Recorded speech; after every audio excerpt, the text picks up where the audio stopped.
रानी लागे मोह कारो कारो यमुना जी को पानी लागे। ओ मीठे रस से भरियोरी राधा रानी लागे महारानी लागे मोहे कारो कारो यमुना जीड़ो पानी लागे। राधे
वत्सल भगवान की जय। कृष्ण कन्हैया लाल की जय। जय जय श्री राधे। परम मंगलमय परात्पर अखिलेश्वर अखिल ब्रह्मांड नायक परात्पर परब्रह्म भगवान श्री कृष्ण की वांगमय प्रतिमूर्ति श्रीमद् भागवत महापुराण दूर दूर से आई हमारी माताएं बहनें श्रोतागण भक्तिगण साधना टीवी पर श्रद्धा टीवी पर कथा का रसपान कर रहे सभी भक्तजनों को जय श्रीमन्नारायण, जय श्री कृष्णा, राधे राधे, जय गौरी गोपाल। कैसे हैं आप लोग? अच्छे हैं। सदा भगवान की आप पर कृपा बनी रहे और आप सभी प्रेम से भगवान की कथाओं का रसपान सदा करते रहें। तरक्की होती रहे आपकी, आपका यश कीर्ति धन धान्य बढ़ता ही रहे। इन्हीं मंगल कामनाओं के साथ प्रवेश करते हैं आज की कथा में। प्रिय भक्तों, हमारे पूज्य स्वामी जी, पूज्य गुरु जी, इंटरनेशनल सिद्धाश्रम शक्ति सेंटर यूनाइटेड किंगडम, पूज्य स्वामी जी श्री राज राजेश्वर गुरु जी, आपके द्वारा ये कथा हर वर्ष यहाँ पे गुरु जी ने बताया 19 वर्षों से यहाँ रेगुलर गरबा होता आया है। और इसी नवरात्रि के पावन पर्व में किसी न किसी संतों का दर्शन, कथा का, सत्संग का लाभ 19 सालों से ये सनातन किसी तरह जोड़ने की सेवा कर रहे हैं। बहुत अच्छा है। कल हमने दर्शन किया गरबा का। हजारों की संख्या में लोग यहाँ, बच्चे बच्चियाँ बूढ़े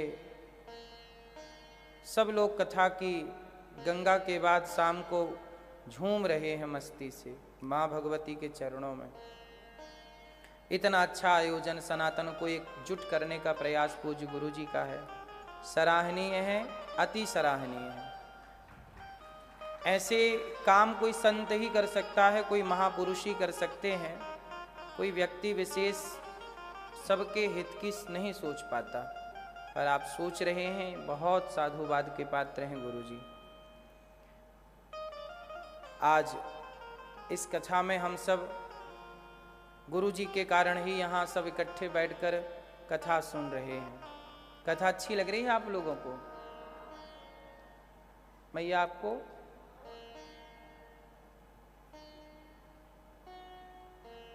भगवान की कथा में कल हम लोगों ने सुना कि भगवान गोपियों का आवाहन करते हैं। पहले तो सुंदर सी कथा है कि भगवान गोपियों के लिए नंद बाबा को वरुण देवता ले गए, फिर उनको लेकर आए, फिर ब्रजवासियों को बैकुंठ का दर्शन कराया। ये सब कथा है। वृंदावन जो है वो बैकुंठ से भी बड़ा है। बड़ा है मीन्स महिमा ज़्यादा है, श्रेष्ठ है। इतना श्रेष्ठ है कि बैकुंठ वाले भगवान भी वृंदावन में आकर के लीला करते हैं। इसलिए वृंदावन की महिमा सबसे अनोखी है। वृंदावन की महिमा प्यारे कोई ना जाने, प्रेम नगरिया मनमोहन की प्रेमी पहचाने।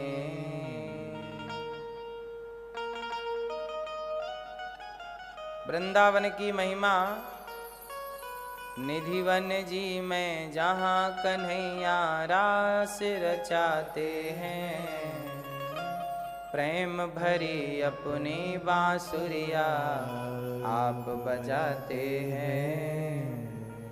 छीन लिया सब तूने मेरा यार कहाँ अब जाऊं, ब्रज की लता पटा में राधे राधे गाऊं, मैं राधे राधे गाऊं, मैं श्यामा श्यामा गाऊं। धन्यम वृंदावनम तेन भक्तिर्नृत्यति यत्र च। धन्य है ये वृंदावन जहाँ भगवान की भक्ति नृत्य करती है। आज भगवान ने वृंदावन के तट पर, यमुना जी के तट पर सुंदर सी बांसुरी बजाई और गोपियों का आवाहन किया, आओ। आज भगवान गोपियों के साथ क्या करना चाहते हैं? क्या? रास। सारी गोपियों को बुलाया। अच्छा, रास क्यों करना पड़ा भगवान को? क्यों करना पड़ा? कामदेव को आ गया अभिमान। किसको आ गया? कामदेव बोले कि मैं सबसे बड़ा, मैंने शिव जी को पराजित कर दिया, मैंने नारद जी को पराजित कर दिया, मैंने बड़े बड़े ऋषि साधु संतों को पराजित कर दिया, इसलिए मैं सबसे बड़ा। कौन बोला? कामदेव। एक दिन नारद जी मिल गए, नारायण नारायण। तो कामदेव जी बोले, नारद जी बताओ कोई मेरे से बड़ा है? मैं सबको हरा चुका, ब्रह्मा को हरा दिया, शिव जी को हरा दिया, है कोई मेरी बराबरी का? नारद जी बोले, ये तो बड़ा घमंड में चल रहा भाई, इसका घमंड तोड़ना पड़ेगा। कौन तोड़ेगा? तब नारद जी ने कहा कि आपसे बड़े हैं भगवान कृष्ण। आपसे बड़ा कौन? यदि आप कृष्ण को जीत के दिखाओ तो हम मान लेंगे कि तुम सबसे बड़े। कामदेव को चुनौती मिल गई। किसको हराना है? अभिमान है ना कामदेव को कि मैं सबसे बड़ा। तो नारद जी ने कहा कि जाओ फिर कृष्ण को हरा के दिखाओ। तो कृष्ण के पास आया कामदेव, हे प्रभु मैं आपसे लड़ना चाहता हूं। भगवान बोले, लड़ लो। कैसे लड़ाई हो? तब भगवान कृष्ण बोले कि मैं बुलाता हूं अपनी गोपियों को, सारी गोपियों के बीच में मैं रहूंगा। कामदेव तुम अपना पूरा जोर लगाना। यदि मेरे अंदर काम चढ़ गया, काम मतलब वासना, यदि मेरे अंदर वासना आ गई तो तुम जीत गए, और नहीं आई तो मैं जीत गया। ठीक है, चलो लड़ते हैं। तब भगवान ने बांसुरी बजाई और गोपियों को बुलाया, आओ सखियो। अच्छा, कामदेव से लड़ना है तो स्त्रियों के साथ रहना पड़ेगा, पुरुषों के साथ रहना पड़ेगा। स्त्री पुरुष साथ में रहकर भी कामदेव से बच जाएं तब तो काम पे विजय है। और यदि हार गए, कभी स्त्री हरा देती है पुरुष को, कभी पुरुष हरा देता है स्त्री को, तो हारा कौन? व्यक्ति हारा, कामदेव जीत गया। बड़े बड़े साधुओं का मन किसकी ओर खिंच जाता है? स्त्री की ओर। स्त्रियों का मन किसकी ओर खिंचता है? पुरुषों की ओर। तो आप हार ही तो जाते हो। यही तो कामदेव है। तो कामदेव बोला कि कृष्ण आप लड़ो मेरे से। तो भगवान कृष्ण बोले लड़ लो। पर भगवान कृष्ण किसके साथ लड़ेंगे? कामदेव के साथ। सहायक कौन? गोपियां। हजारों गोपियां आईं और हजारों गोपियों के संग भगवान कृष्ण रहे। कामदेव ने पूरे बाण चला लिए, पर कामदेव ने भगवान कृष्ण का बाल भी बांका नहीं किया, कर ही नहीं पाया। तब कामदेव भगवान की शरण में चले गए और कामदेव ने भगवान का नाम क्या रखा? अच्युत। क्या नाम रखा? बोलो मेरी मां। अच्युत। अच्युतम केशवम कृष्ण दामोदरम। गाते हो ना? तो भगवान कृष्ण का नाम क्या है? अच्युत। ये नाम किसने दिया? कामदेव ने दिया कि आज से प्रभु मैं हार गया। इतनी गोपियों के संग भगवान रहे, पर भगवान पे काम का जरा भी प्रभाव नहीं पड़ा। कोई भोग विलास की लीला थोड़ी थी एक रास। भोग विलास पर विजय प्राप्त करने की लीला का नाम रास है। जीत गए कृष्ण। कामदेव चरणों में गिर पड़े, प्रभु क्षमा। तब भगवान ने कहा कि मैं तुम्हें क्षमा कर रहा हूं और तुम्हें स्वीकार करता हूं। आज से तुम मेरे पुत्र। इसलिए भगवान के पहले पुत्र कौन बने? प्रद्युम्न जी। और प्रद्युम्न जी कौन हैं? कामदेव। तो भगवान कृष्ण के पुत्र के रूप में कामदेव जी प्रकट हुए। तो भगवान से कामदेव हार गए। तो ये काम पर विजय प्राप्त करने की लीला का नाम रास लीला है। भगवान ने बांसुरी बजाई, अधरों पे रखी, गोपियों को बुलाया। भगवान पिता रात्रि शरदोत्फुल्ल मल्लिका वीक्षरन्तुं मनश्चक्रे योगमाया मुपाश्रितः।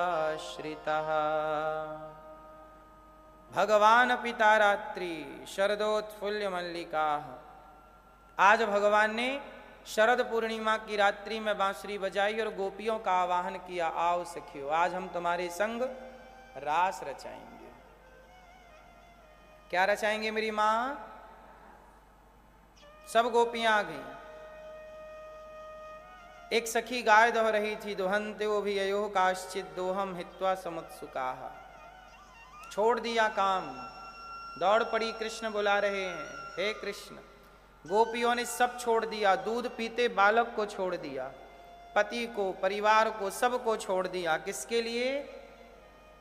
किसके लिए? भगवान कृष्ण के लिए। किसके लिए छोड़ा? बोलो मेरी मां। भैया,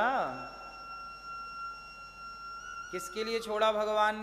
गोपियों ने अपने परिवार को किसके लिए छोड़ा? अच्छा मुझे एक बात बताओ आप लोग, गोपियां अपने दूध पीते बालक को छोड़ रही हैं, परिवार को छोड़ रही हैं, सब कुछ छोड़ दिया। ये गोपियों ने सही किया कि गलत किया? है? सही किया। सही किया मेरी मां। अच्छा बताओ, सबको छोड़ देना सही है कि गलत है? हैं? गलत है? सही है। गोपियों ने सबको छोड़ दिया, दूध पीते बालक को, दुहन्त्यो भी अयो काश्चित, गाय दोह रही गाय को, दूध को, काम को, भोजन बना रही भोजन को, सब कुछ छोड़ दिया। दौड़ पड़ी पागलों की तरह, कृष्ण कृष्ण कृष्ण। अच्छा मुझे एक बात बताओ, कर्म बड़ा है कि धर्म बड़ा है? आप बताइए क्या बड़ा है? कर्म। तू कर्म कर। कर्म बड़ा कि धर्म बड़ा? बोलो, कौन बड़ा? कर्म। कौन बड़ा? धर्म। कर्म बड़ा। कितने लोग कर्म को बड़ा मानते हैं? हाथ उठा के। कर्म बड़ा। कितने लोग कर्म को बड़ा मानते हैं? हाथ उठाओ मेरी मां। अब धर्म को कितने लोग बड़ा मानते हैं? आप नहीं हाथ उठा रहे हैं। आप किसको बड़ा मानते हैं? कर्म बड़ा कि धर्म बड़ा? आप भैया जी, कौन बड़ा? कौन? कर्म कि धर्म? कर्म। आप बताओ भैया, कौन बड़ा? कोई एक चुनना पड़ेगा, कर्म धर्म, क्या चुनोगे? हैं? धर्म बड़ा। कुछ लोग कह रहे हैं कर्म बड़ा, कुछ लोग कह रहे हैं धर्म बड़ा। सुनो क्या बड़ा? आप कहते हो कर्म बड़ा है, तो मुझे एक बात बताओ, कर्म बड़ा है तो शराबी शराब पी रहा है, वो अपना कर्म कर रहा है। कसाई गाय काट रहा है, वो अपना कर्म कर रहा है। गंजेड़ी गांजा पी रहा है, वो अपना कर्म कर रहा है। तो कर्म बड़ा है, तो कर्म तो कसाई भी कर रहा है। तो क्या कसाई का कर्म करना, गर्दन काटना बकरे की, गाय की, मुर्गा की, क्या ये कर्म बड़ा है? बोलो बोलो मैया। शराबी का शराब पीने का कर्म श्रेष्ठ है। चोर कहता है मैं तो अपना कर्म करता हूं, मेरा काम चोरी करने का है। तो चोर चोरी कर रहा है, तो क्या उसका वो भी तो कर्म कर रहा है? आप कहते हो कर्म बड़ा है, तो चोर को पुलिस पकड़ काहे लेती है? फिर करने दे उसका कर्म, क्योंकि कर्म आपके हिसाब से कह रहे हो ना, कर्म बड़ा है। क्यों मेरी माँ? कर्म बड़ा है तो चोर का चोरी करना सही है कि गलत है? इसका मतलब ये हुआ कि कर्म बड़ा नहीं है। अब यहां कर्म को समझना पड़ेगा। कर्म दो तरह के होते हैं, होते तो तीन हैं, पर आपको समझाने के लिए मैं सरल भाषा में दो तरह के प्रयोग कर रहा हूं। कर्म दो तरह के होते हैं, एक अच्छे कर्म, एक बुरे कर्म, है ना? बोलो हाँ। अब अच्छा कर रहे हो वो भी कर्म है, और बुरा कर रहे हो वो भी कर्म है। अब अच्छा करूं मैं कि बुरा करूं, ये कौन बताएगा? ये कर्म गलत है, ये कर्म सही है, सही गलत की पहचान कौन बताएगा? बोलो हाँ। यदि आपको धर्म का ज्ञान नहीं है तो आप गलत कर्म को चुनोगे, और धर्म का ज्ञान है तो सही कर्म को चुनोगे। तो धर्म का ज्ञान होगा तो आप सही कर्म करते हुए आगे बढ़ोगे। राम सही कर्म करते हुए आगे जा रहे हैं, रावण गलत कर्म कर रहा है। किसी की पत्नी को चुरा लेना, क्या ये सही कर्म है? हाँ। भरी सभा में किसी महिला के कपड़े उतार देना, क्या ये सही कर्म था? हाँ। तो दुशासन ने, दुर्योधन ने, रावण ने गलत कर्म चुना, परिणाम क्या हुआ आपको पता है। कसाई गलत कर्म चुनता है, चोर गलत कर्म चुनता है, तुम्हारा बेटा तुम्हारे पांव दबाता है, उसने सही कर्म चुना है, मन लगा के पढ़ता है, ईमानदारी से चलता है, सच बोलता है, ये सही कर्म है। तो सही कर्म और गलत कर्म, इन दोनों के बारे में समझाएगा कौन? क्या गलत है क्या सही है? धर्म।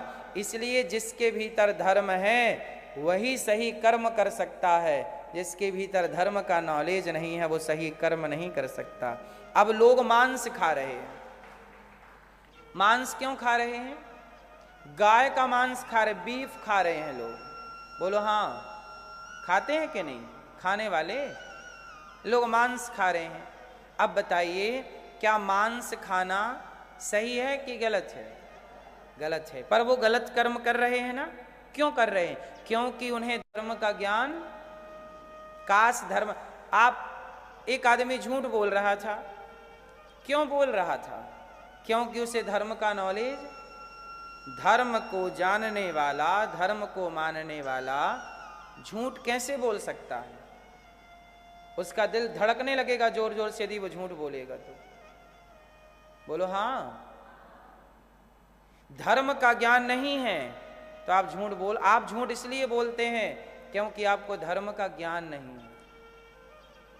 मांस इसलिए खाते हैं लोग क्योंकि धर्म का ज्ञान नहीं है। गलत रास्ते पर निंदा, अब बैठे बैठे निंदा कर रहे हैं, चुगली कर रहे हैं, अरे ये गलत, ये गलत। ये क्यों कर रहे हो निंदा? निंदा इसलिए कर रहे हो क्योंकि आपको धर्म का ज्ञान नहीं है। धर्म का ज्ञान होता तो जो समय आप निंदा चुगली में गवा रहे हो वो समय भगवान के चिंतन में लगाते, अच्छे काम में लगाते, अपने उत्थान में लगाते, अपने लिए अच्छी प्लानिंग कर लेते।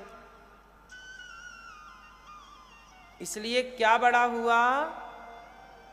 क्या बड़ा हुआ? धर्म से किया गया कर्म श्रेष्ठ है, धर्म से ना किया गया कर्म श्रेष्ठ। इसलिए मूल में है धर्म। धर्म के ज्ञान से कर्म कीजिए, धर्म युक्त कर्म कीजिए। कर्म कितने तरह के बताए हमने?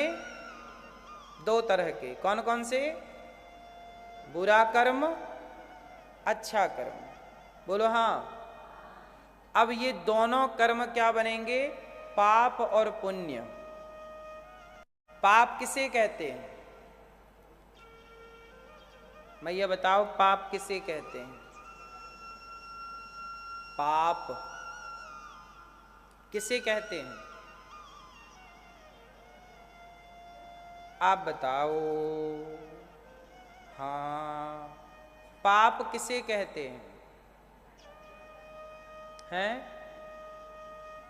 गलत कर्म को ही पाप कहते हैं। आज जो आप गलत कर्म करोगे वो गलत कर्म क्या बन जाएगा? पाप। और जो सही कर्म है, अच्छा कर्म, बुरा कर्म, जो अच्छा कर्म आप करते हो वो अच्छा कर्म पुण्य बन जाता है, और जो बुरा कर्म करते हो वो बुरा कर्म क्या बन जाता है? पाप। हमारा कर्म ही हमें पाप और पुण्य के रूप में प्राप्त होता है। पाप, इस संसार में 2 चीजें कमाए, आप कमाने आए हो। इस संसार में क्या कमाने आए हो आप लोग? 2 चीजें, या तो आप पाप कमाओगे या तो आप पुण्य कमाओगे। बताओ तीसरा क्या कमाओगे? या तो किसी को खुशी दे के पुण्य कमाओगे या किसी को दुख दे के पाप कमाओगे।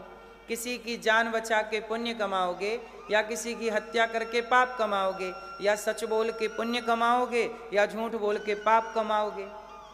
किसी को रोटी देकर पुण्य कमाओगे या किसी से रोटी छीन करके पाप कमाओगे। या तो आप पाप कमाओगे या तो आप पुण्य कमाओगे। तीसरा कुछ है कमाने के लिए लंदन में? बोलो मेरी माँ, है कुछ कमाने के लिए? क्या कमाओगे? क्या कमाओगे? भाव? पाउंड? पाउंड कमाओगे? हैं?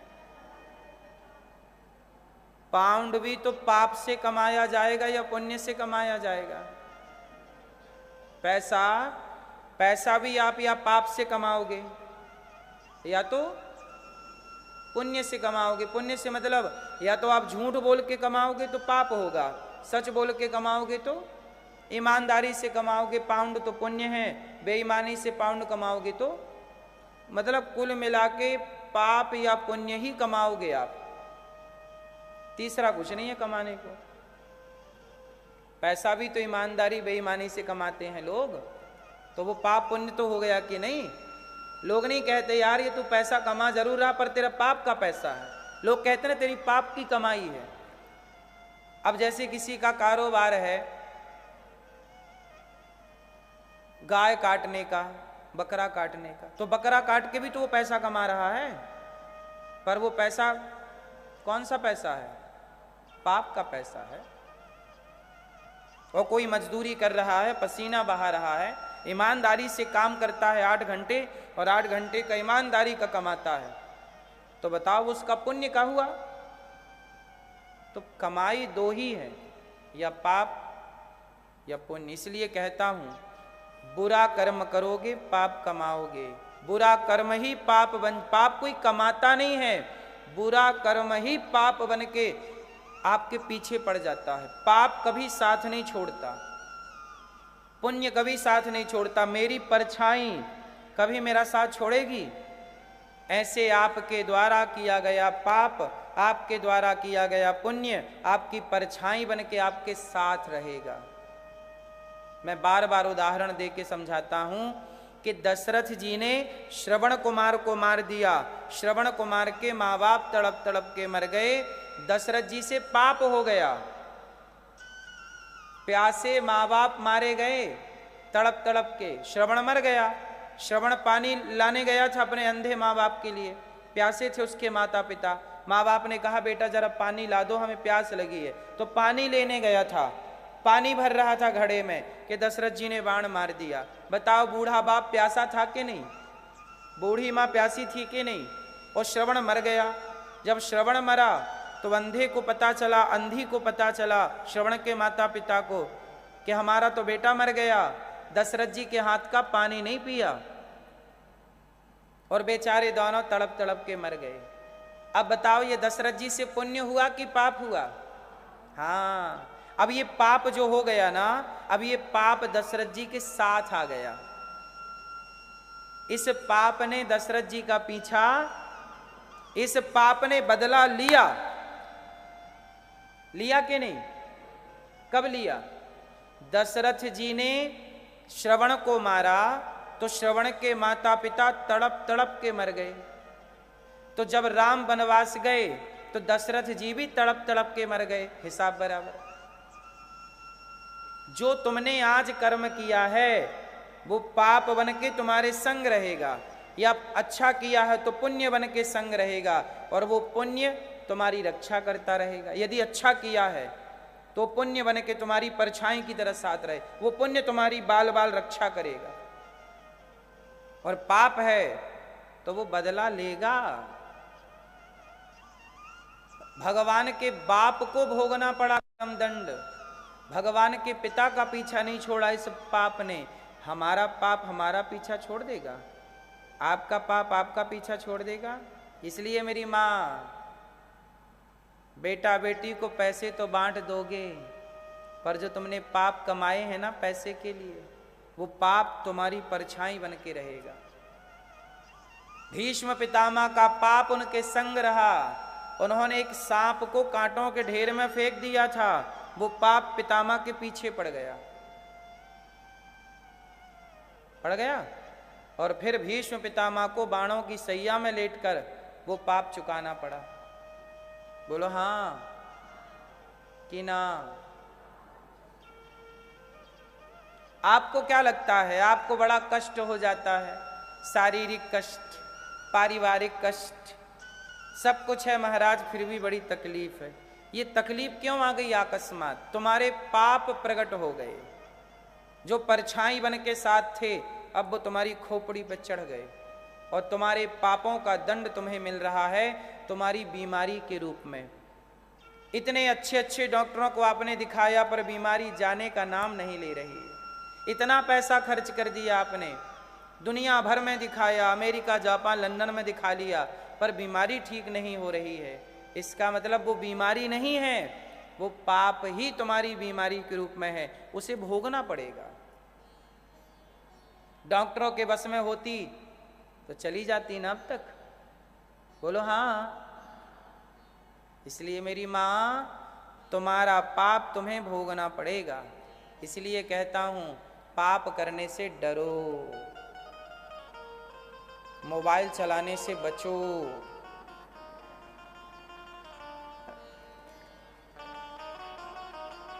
अच्छे काम करो, सत्संग करो, कथाएं सुनो।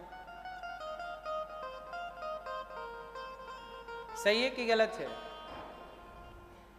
तो आप दो कर्म करते हो, या अच्छे कर्म या तो क्या कर्म करना है मेरी मां?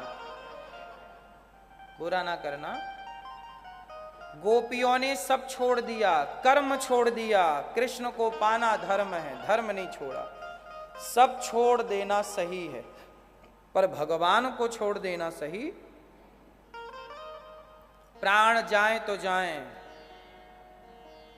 धन जाए तो जाए, पर धर्म ना जाए। दशरथ जी ने यही तो कहा, प्राण जाए पर वचन ना जाए, धर्म ना जाए ना। हरिश्चंद्र बाजार में बिक गए, रोहित बाजार में बिक गया, पत्नी तारा बाजार में बिक गई। डॉम बनकर के हरिश्चंद्र एक शमशान में काम करने लग गए। राजा थे हरिश्चंद्र, पर इतना यातना, इतना कष्ट सहा। मैया सो रही हो मेरी मां? नहीं, पीली मैया पीछे वाली नहीं। हाँ सुनो, हरिश्चंद्र ने इतना कष्ट किसके लिए सहा?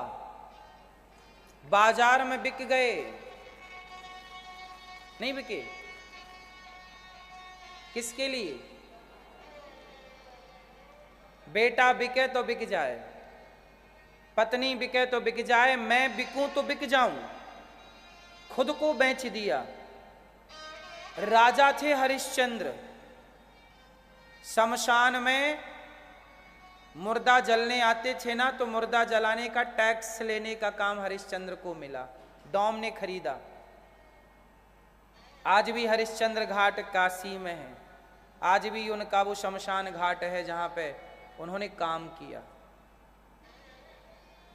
बाजार में बिक गए, किसके लिए? क्यों बिकना पड़ा? धर्म के लिए। सत्य बोलूंगा, सत्य नहीं बोलूंगा। हरिश्चंद्र को क्यों बिकना पड़ा? पूरी कथा पता है आपको? क्या सिचुएशन हुई, क्या हुआ कि उन्हें बाजार में बिकना पड़ा? पता है? शॉर्ट में, सूक्ष्म में आपको जरा सी बात सुना देता हूं हरिश्चंद्र जी की। हुआ क्या था कि विश्वामित्र जी नाम के ऋषि थे। विश्वामित्र, एक बार क्या हुआ कि वशिष्ठ जी और विश्वामित्र जी देवताओं के पास पहुंचे। तो विश्वामित्र जी ने कहा कि इस धरती पे कोई सत्यवादी है? तो वशिष्ठ जी ने कहा कि मेरा चेला है। वशिष्ठ जी कौन है? राम के गुरु। और हरिश्चंद्र कौन है? राम के पूर्वज, राम के। वशिष्ठ जी ने कहा कि मेरा शिष्य है हरिश्चंद्र, सत्यवादी है, झूठ नहीं बोलता। तो विश्वामित्र जी बोले मैं परीक्षा लेना चाहूंगा। ठीक है, आप परीक्षा ले लो। विश्वामित्र जी गए परीक्षा लेने। विश्वामित्र जी ने कहा, राजन हरिश्चंद्र, मैं यज्ञ करना चाहता हूं, तो यज्ञ में थोड़ा मुझे सोना चांदी की जरूरत पड़ेगी, क्या तुम मेरे यज्ञ में सहयोग करोगे? कहा, महाराज आप जो चाहते हैं ले जाइए। कहा कि मुझे इतनी स्वर्ण मुद्राएं चाहिए, यज्ञ में इतना स्वर्ण मुद्रा। उस समय सोने के सिक्के चलते थे, स्वर्ण मुद्रा चलती थी। मुझे इतनी स्वर्ण मुद्रा चाहिए। ठीक है महाराज, ये रही आपकी स्वर्ण मुद्रा। ला के दे दिया खजाने से हरिश्चंद्र, ये रही। विश्वामित्र जी ने कहा कि मैं स्वर्ण मुद्राएं ले तो जाऊं, पर मैं तो घास की झोपड़ी में रहता हूं, यज्ञ करूंगा अगले साल, अभी कहां रखूंगा। इसलिए एक काम करो, ये स्वर्ण मुद्राएं मेरी, पर मैं रख रहा हूं तुम्हारे पास। ठीक है महाराज, आपकी अमानत मेरे खजाने में है, जब आप बोल दोगे तो आपकी अमानत आपको मिल जाएगी। ठीक है। अब हुआ क्या कि विश्वामित्र जी ने एक कन्या को प्रकट किया। देखो परीक्षा तो ले ही रहे थे, एक कन्या को प्रकट किया बड़ी सुंदर, हरिश्चंद्र के पास भेजी। उस कन्या ने कहा महाराज मैं आपसे विवाह करना चाहती हूं, मैं विश्वामित्र जी की पुत्री हूं, मेरे से विवाह कर लीजिए आप। हरिश्चंद्र ने कहा नहीं, मेरी पत्नी तारा है, मैं अपनी पत्नी को छोड़ करके किसी और स्त्री को देखूंगा तो या वो मेरी माँ के रूप में होगी, या तो मेरी बहन के रूप में होगी, या तो मेरी बेटी के रूप में होगी, चौथा कोई नजरिया नहीं हो सकता। वो कन्या बिगड़ गई, विश्वामित्र जी को ले आई। विश्वामित्र जी ने कहा राजन मेरी बेटी चाह रही है आपसे विवाह करना, क्यों नहीं कर लेते? नहीं महाराज, मेरे से विवाह ना करो, आप जो चाहो, ये कन्या को जो चाहिए मैं इसे दे दूंगा। विश्वामित्र जी आपको जो चाहिए ले लीजिए, पर मुझे विवाह का दबाव मत दीजिए, मैं विवाह नहीं कर सकता। तो विश्वामित्र जी बोले तू सब कुछ दे सकता है? बोले जो आप चाहो मैं सब कुछ दे सकता हूं, पर मैं अपनी पत्नी को धोखा नहीं दे सकता। तो ठीक है, तुम अपना राज्य मुझे दे सकते हो? हाँ महाराज। तुरंत अपना संपूर्ण राज्य दे दिया।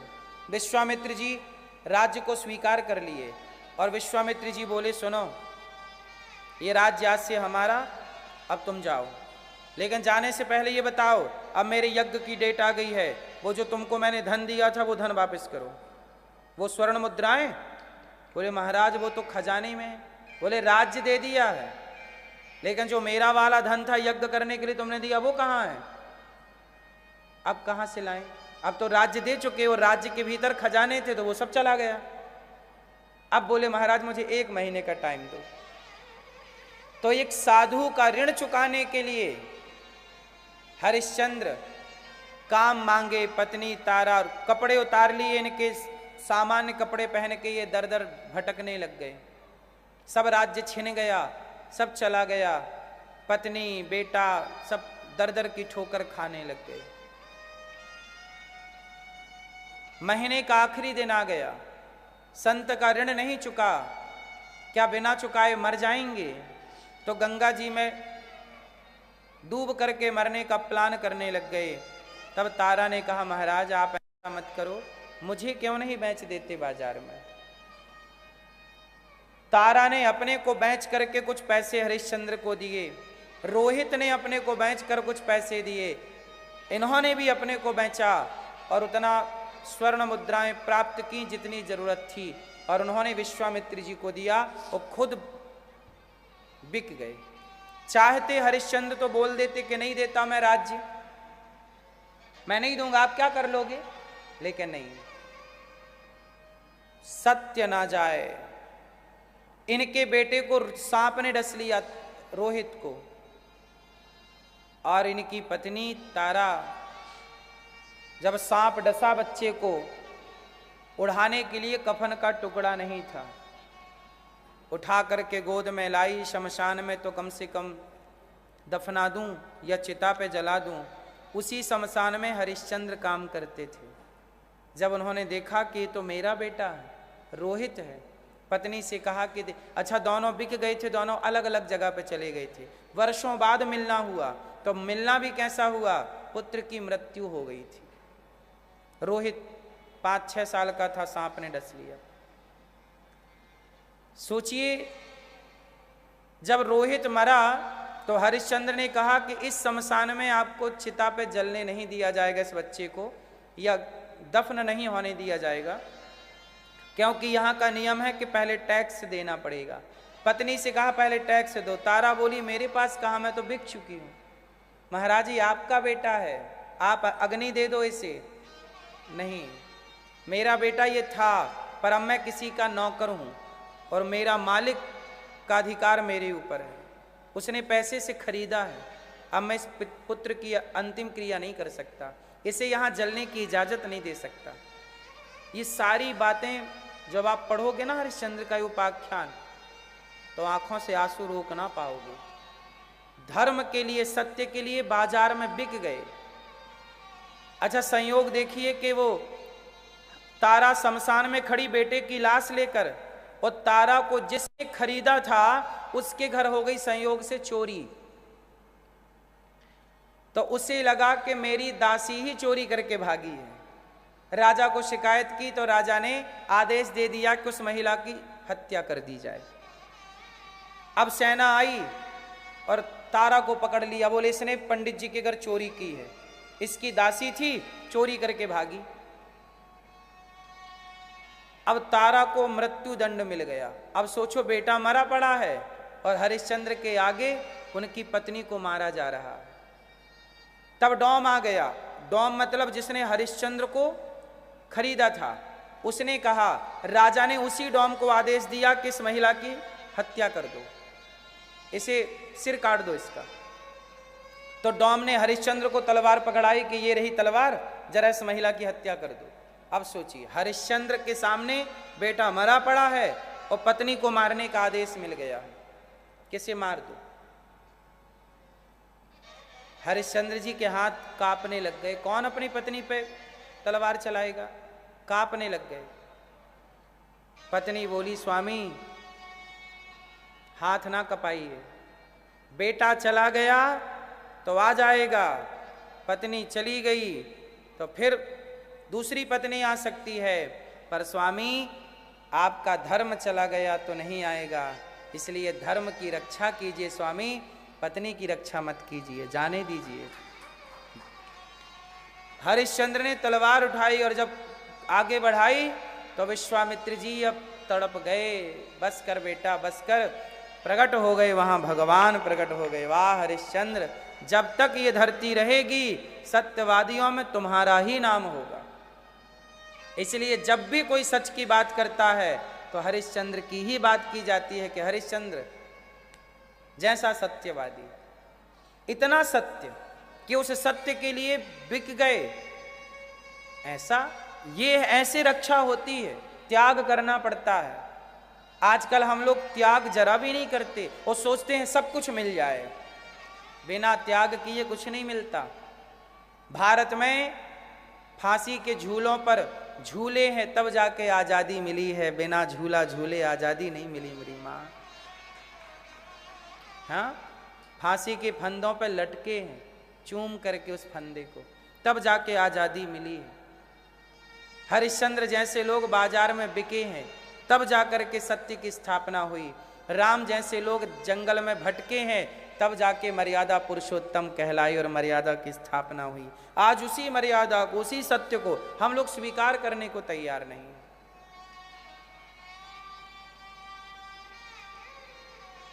इसलिए कहता हूं कि अपना स्वधर्मे निधनम श्रेयः पर धर्मो भयावह।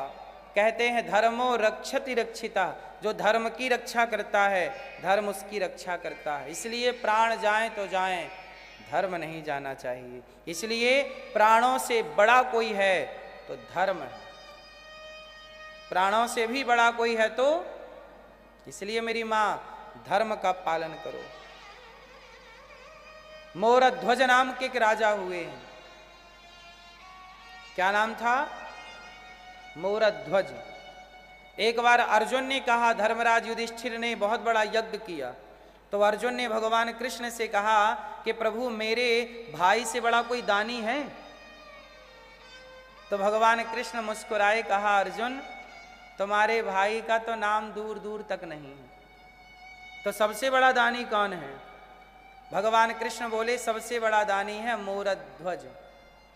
क्या नाम है? क्या नाम है? मोरध्वज।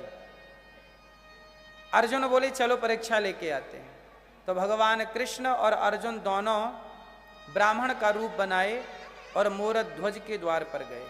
मोरध्वज का नियम था कि पहले भोजन कराते फिर भोजन करते, पहले दान करते फिर कुछ पानी और भोजन ग्रहण करते।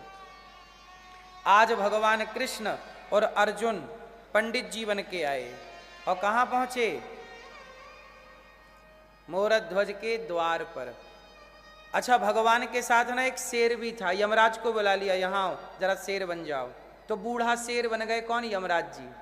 अर्जुन बन गए पंडित जी, कृष्ण बन गए पंडित जी और पहुंच गए मोरध्वज के द्वार पे। महाराज की जय हो। मोरध्वज बोले ब्राह्मण देवता आओ, सुबह सुबह आप आए हैं, आपको जो चाहिए सो ले लो।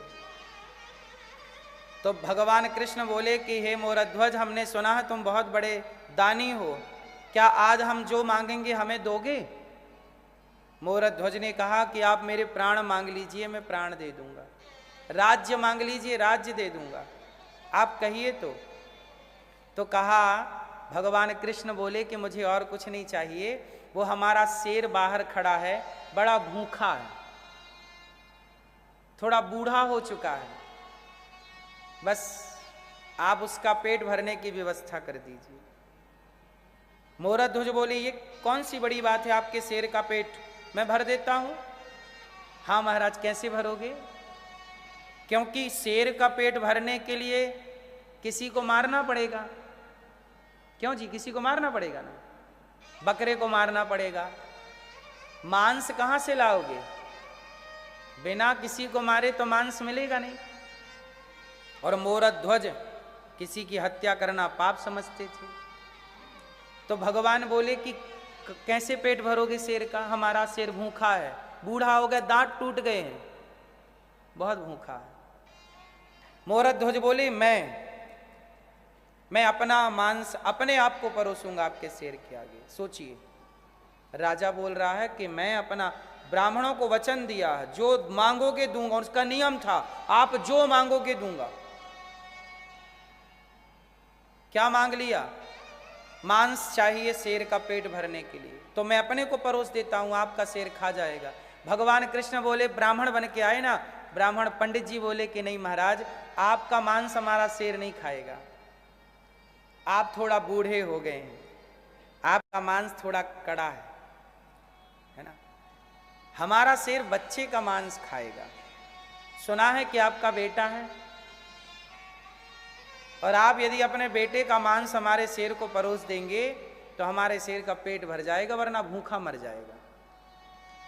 लेकिन शर्त है महाराज, हमारे शेर के दांत टूट गए हैं, वो मांस फाड़ नहीं सकता, तो मांस फाड़ के आपको देना पड़ेगा। तो आप ऐसा करिए कि अपने बेटे के सिर पे आरा रखिए, आरी अपने बेटे के सिर पे आरा रखिए और बीच से फाड़ दीजिए, और बेटे को फाड़ करके और फिर उसके टुकड़े कर करके मेरे शेर को परोसिए, वो खाएगा। अब राजा अवाक रह गए। अपने आप को परोस देना तो फिर भी ठीक था, चलो हमें खा लो, पर अपने बेटे को, अच्छा मोरध्वज का बेटा था ताम्रध्वज, उम्र थी 5 साल, 5-6 साल, अधिक से अधिक, छोटा सा। अब राजा धर्म संकट में पड़ गए। धर्म संकट क्या था कि यदि बेटे को मारता हूं तो बच्चे को मारने की हत्या का पाप लगेगा। किसी को भी आप बच्चे को पकड़ के मार दोगे तो हत्या तो लगेगी ना।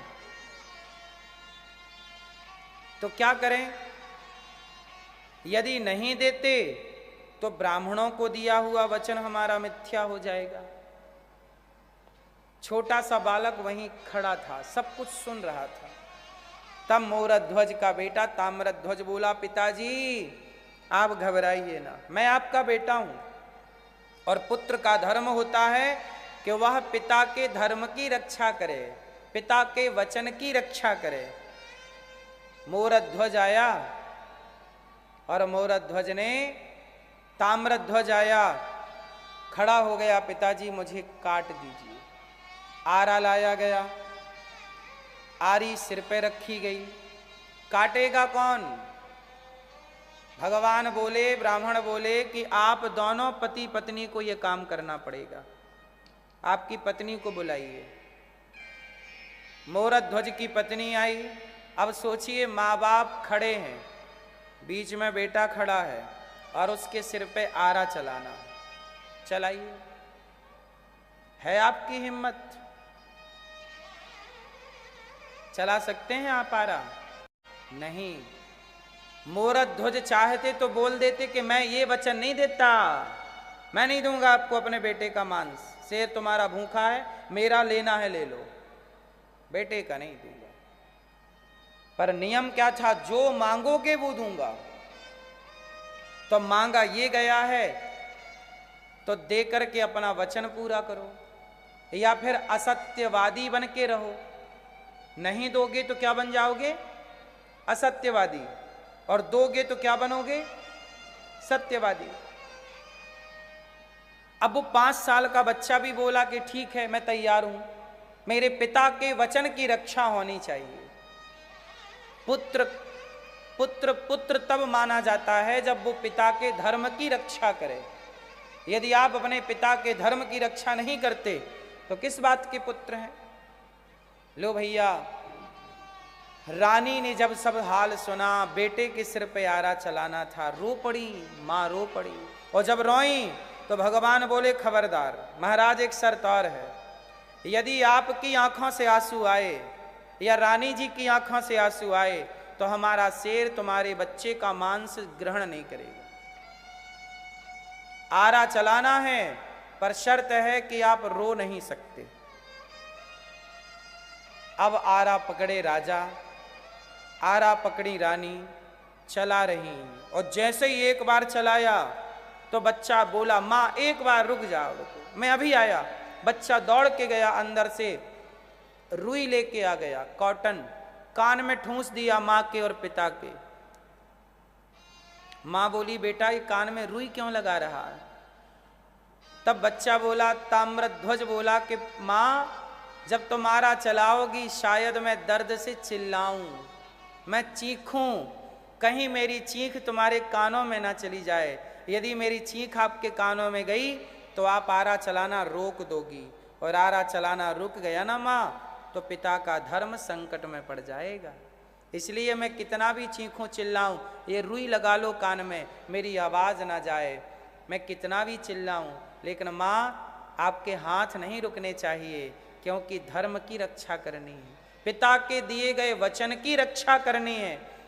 देखो जरा, एक बेटा वो है कि पिता के लिए मरने को तैयार है, और एक बेटे आज के हैं कुछ बेटे जो बाप की संपत्ति के लिए बाप को मारने को तैयार है।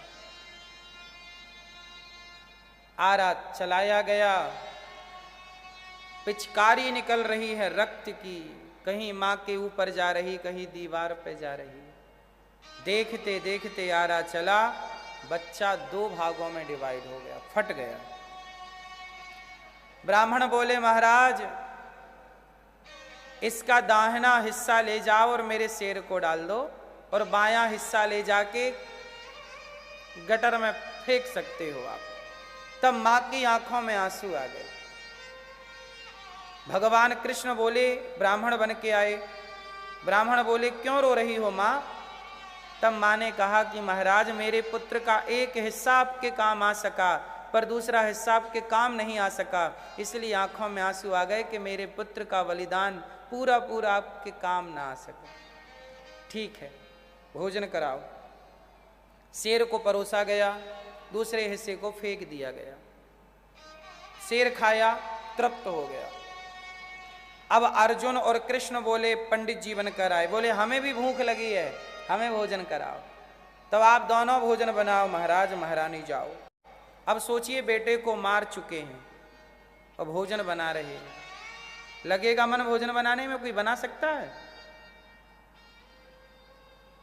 भोजन बनाया, थाली परोसी, और भगवान के सामने जब थाली आई, रोटी तोड़ी भगवान ने, और भगवान ने मुंह तक ले गए और वापस रख दी।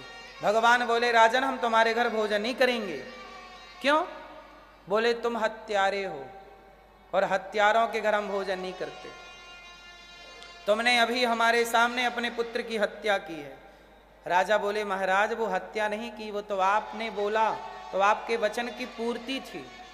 नहीं नहीं नहीं, वचन तो पूरा किया है, पर तुमने अपने वचन की पूर्ति के लिए तुम इतने स्वार्थी हो गए कि अपने धर्म के लिए तुमने अपने पुत्र को मार डाला। क्या करें महाराज, आपने तो आज्ञा की थी। नहीं, कुछ भी हो हम तुम्हारे घर भोजन नहीं करेंगे।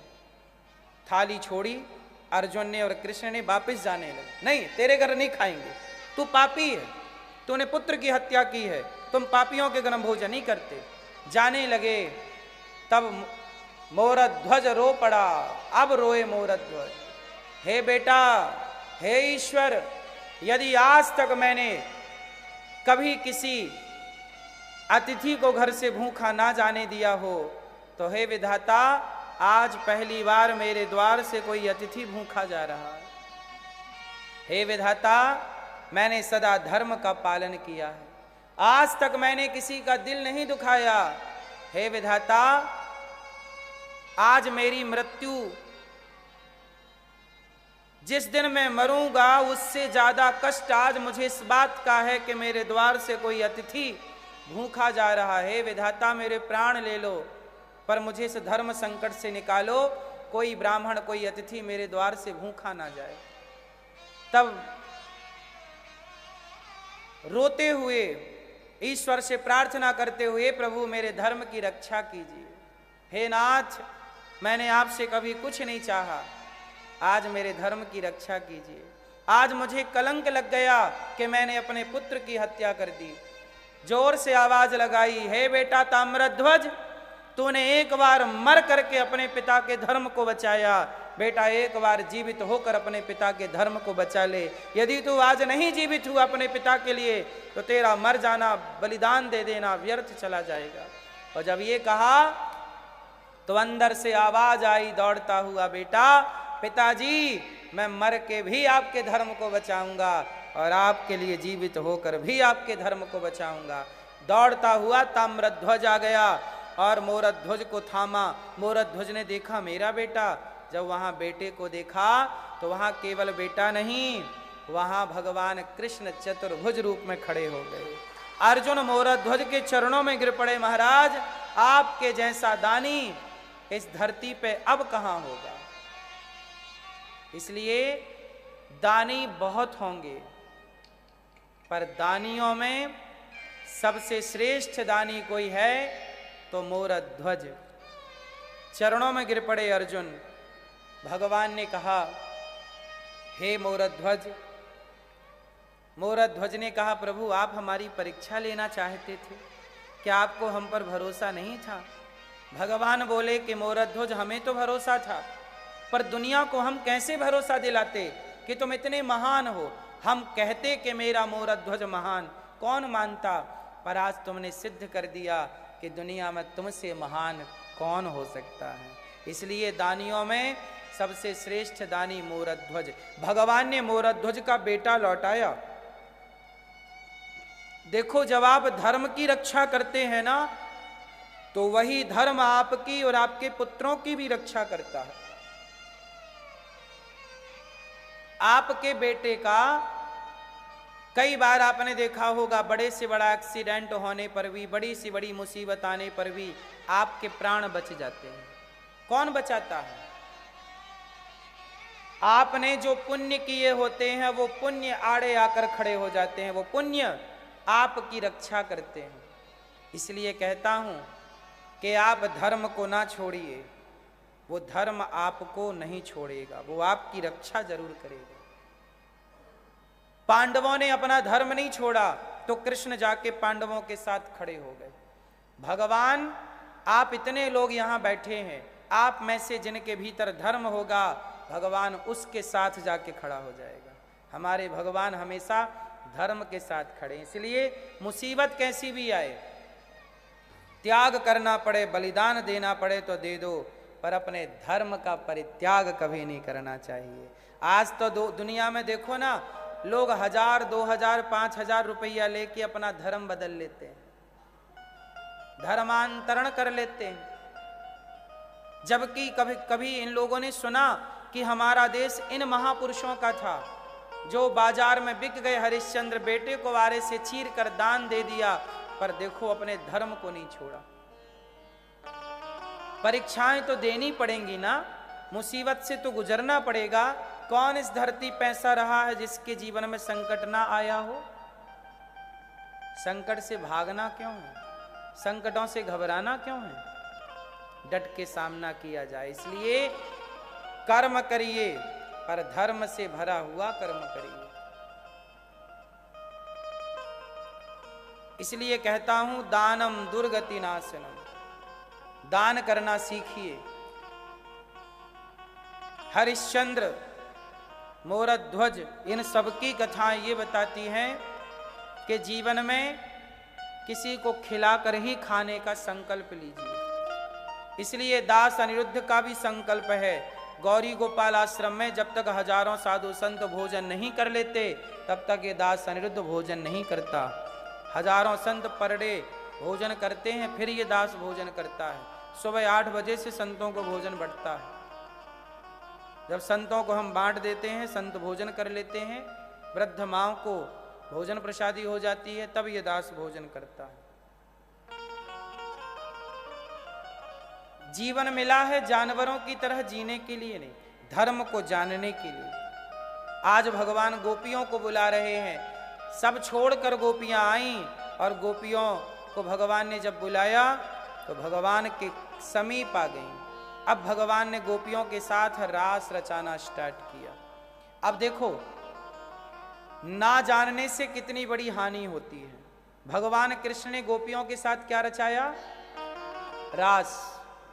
बताइए ये रास क्या है? रास किसे कहते हैं? तुम करो तो रास लीला, हम करें तो कैरेक्टर ढीला। रास, अब देखो आप लोगों ने ये बात सुनी ना, आपको हंसी आई। अब मुझे आप लोग बता सकते हैं कि आप हंसे किस पर? रासलीला पर हंसे ना आप लोग? तुम करो तो रासलीला, हम करें तो कैरेक्टर ढीला। किस पे हंसे आप लोग? अभी किस पे हंसे? कैरेक्टर ढीला को जोड़ा किससे गया? रासलीला से। तो क्या रासलीला कैरेक्टर ढीला की लीला थी? आप लोग कितनी आसानी से हंस गए, आपको पता ही नहीं चला कि ये सेंटेंस, ये डायलॉग आया कहां से। ये बॉलीवुड की देन है। उसने कैरेक्टर ढीला को कहां से जोड़ दिया?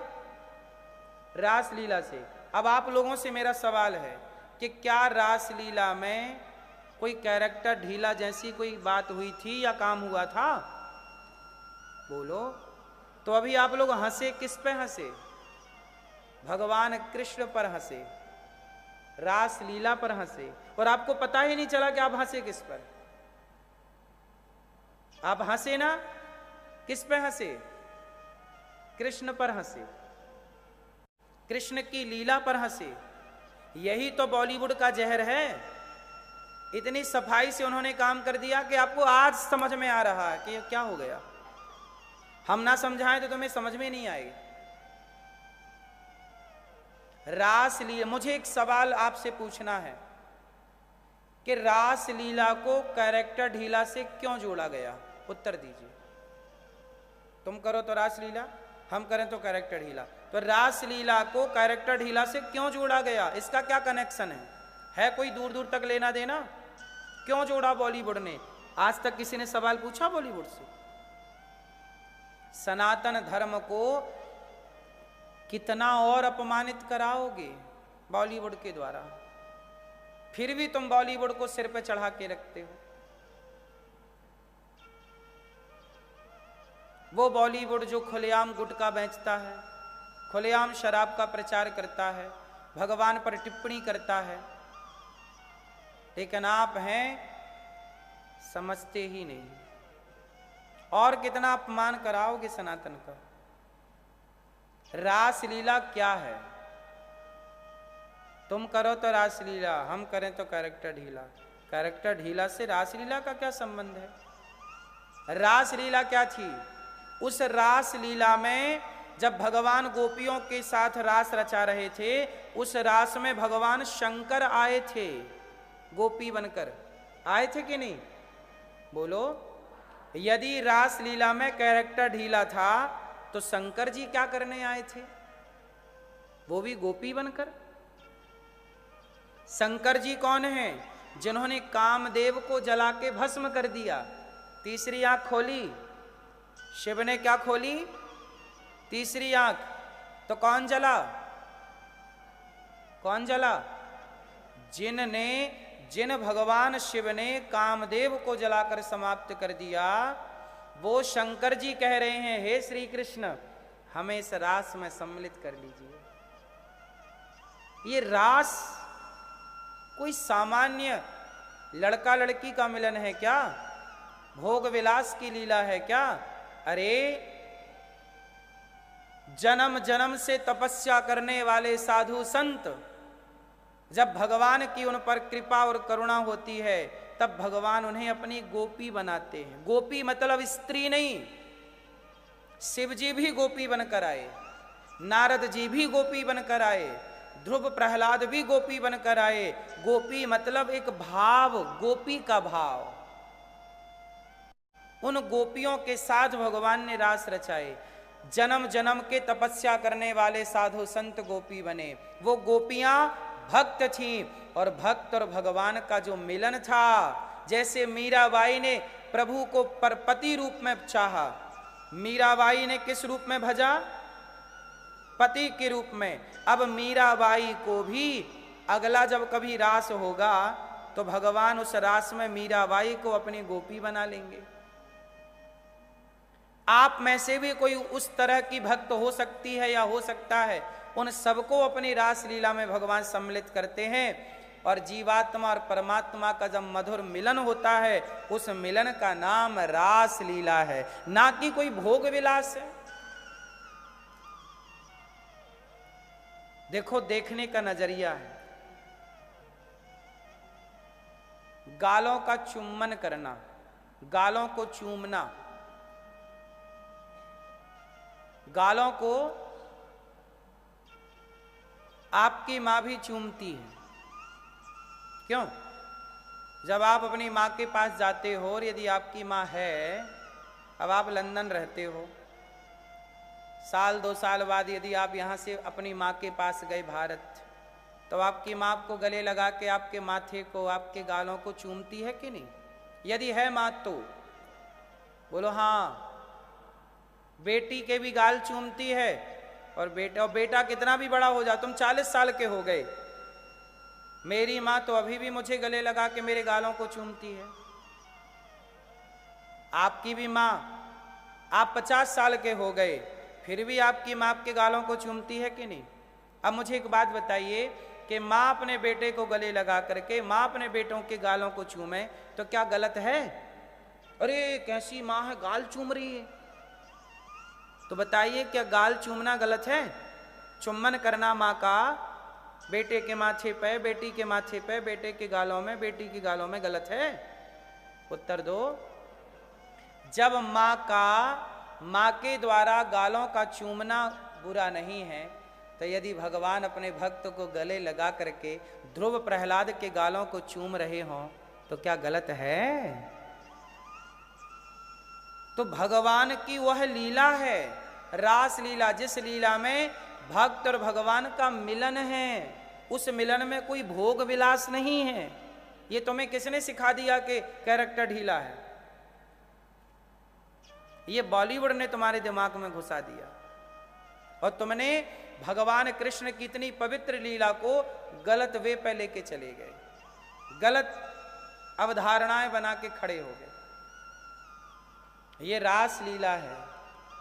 भगवान शिव आते हैं, शिव से मिलते हैं। गोपियां आती हैं, जब मैं यदि तपस्या करूं, मुझे भगवान कभी काबिल बनाए, तो भगवान मुझे भी अपने रास में सम्मिलित करे और मुझे भी प्राप्त हो। वो मिलन है। जैसे आप और हम यहां मिल रहे हैं। अब बताइए, मिल तो हम भी रहे हैं आपसे, आप भी हमसे मिल रहे हैं। बताइए, इस मिलन में कोई पाप है, कोई गलत है?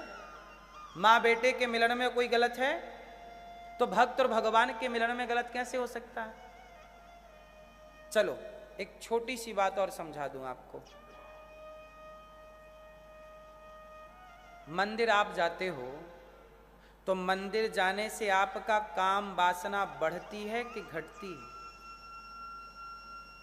उत्तर दो, बोलो। घटती है कि बढ़ती है? हाँ। भगवान के सामने कामी पुरुष भी चला जाए, कामी स्त्री भी चली जाए, तो भगवान के आगे उसका काम कम होता है। हाँ या ना? प्लस नहीं होता कि भगवान को देख के और काम जाग रहा है, ऐसा नहीं होता। भगवान को देख के काम माइनस होता है। ये बात सही है कि गलत है? आप पति पत्नी काम वासना में डूबे हैं और तभी कीर्तन भजन होने लग जाए, अपने आप आपका काम समाप्त हो जाएगा। प्रैक्टिकल करके देख सकते हैं आप लोग। काम वहां नहीं, वो कहते ना जहां राम तहां काम नहीं, जहां काम तहां राम।